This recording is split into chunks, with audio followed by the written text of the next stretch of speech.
देश की राजधानी दिल्ली का दिल कहा जाने वाला जंतर मंतर बुधवार की रात अचानक रणक क्षेत्र में तब्दील हो गया। टॉल्स्टॉय मार्ग पर चल रहा प्रदर्शन देखते ही देखते हिंसक सा नजर आने लगा और वहां प्रोटेस्ट कर रहे कुछ लोगों और सुरक्षा कर्मियों पे झड़प की खबरें आ रही हैं।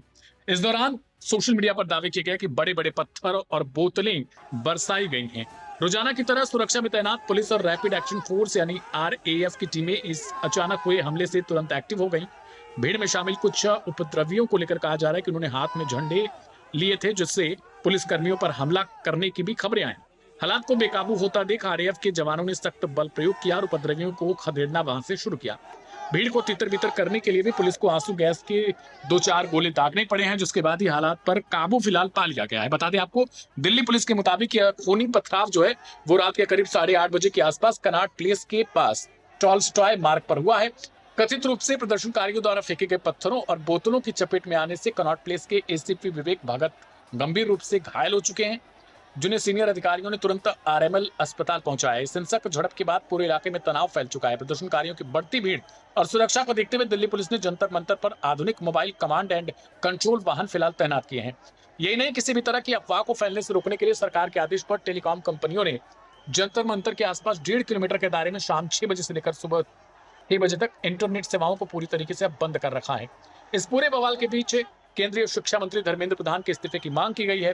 कांग्रेस जनता पार्टी यानी सीजेपी और प्रदर्शन का नेतृत्व कर रहे अभिजीत दीपकी ने साफ कहा है कि जब तक शिक्षा मंत्री का इस्तीफा नहीं हो जाता और सोनम वांगचुक की भूख हड़ताल का सम्मान नहीं किया जाता, यह प्रदर्शन जो है वो खत्म नहीं होगा। इसी बीच आम आदमी पार्टी के राष्ट्रीय संयोजक अरविंद केजरीवाल ने इंटरनेट बैन होने पर गहरी आशंका जताई है।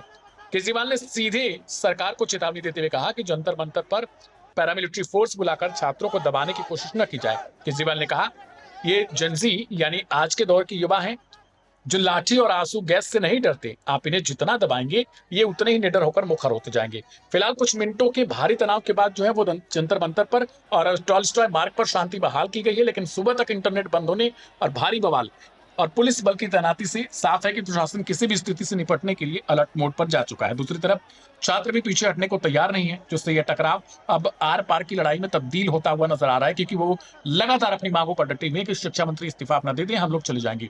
इस पूरे मामले पर फिलहाल अरविंद केजरीवाल की तरफ से क्या कुछ कहा जा रहा है, सुनिए।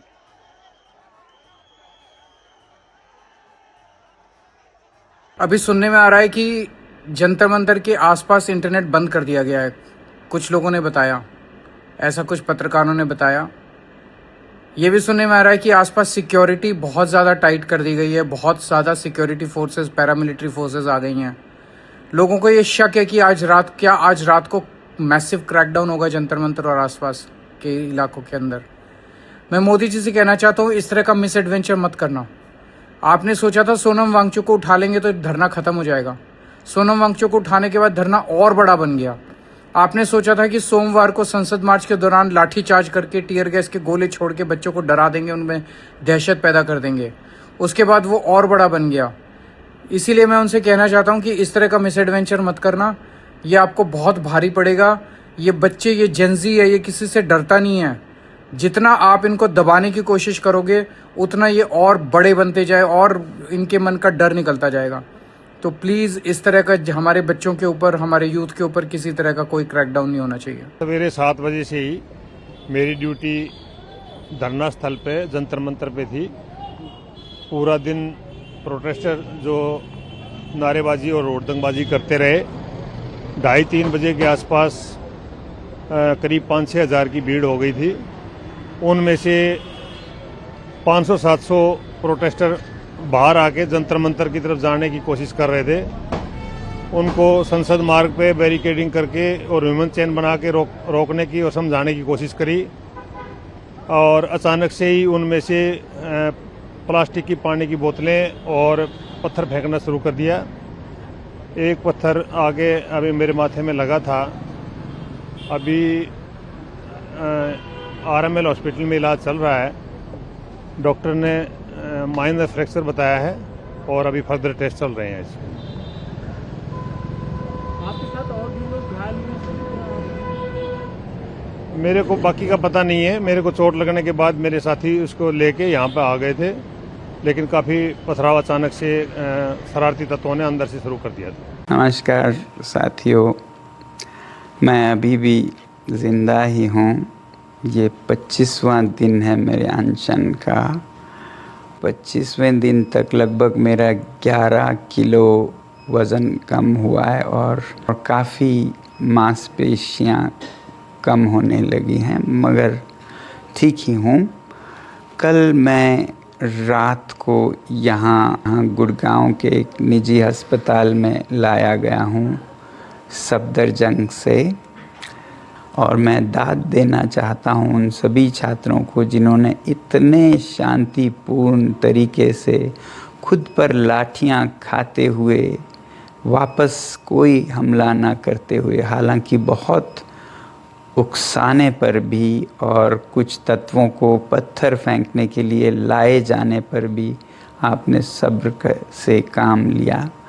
मैं बहुत ही मेरा दिल पिघल गया इससे, और क्योंकि उन पर बहुत ही बर्बरता से हमले हो रहे थे, इसलिए मैंने अपना अनशन जारी रखने का फ़ैसला किया था। अब भी मेरे पास बहुत से नेतागण आए अनशन तोड़ने की अपील के साथ, जिसमें शासक दल के मंत्री भी आए और सांसद लगभग 65 के हस्ताक्षर और यहाँ आकर अपील कर रहे हैं कि मैं अनशन तोड़ूं और वापस देश सेवा में लग जाऊं। मैं खुद भी ऐसा ही करना चाहता हूं। मेरे लिए मेरा काम बहुत ज़रूरी है, मगर मैं सरकार से विनती करता हूँ कि वो और ऐसे ताकत बल का प्रयोग न करें बच्चों पर, और दूसरी बात उन पर आरोप और एफआईआर जिससे कि उन्हें सताया जा सके जेल या पुलिस द्वारा, ये न करने की मुझे आश्वासन चाहिए। और वो आश्वासन अगर जल्द मिल जाए तो मैं आप सबके और जो नेतागण यहाँ पर आए उनकी बातों का इज़्ज़त करते हुए अनशन आज ही तोड़ूंगा। मगर अगर ऐसा कोई आश्वासन नहीं आए तो बदकिस्मती से मुझे ये अनशन जारी रखना पड़ेगा। जय हिंद।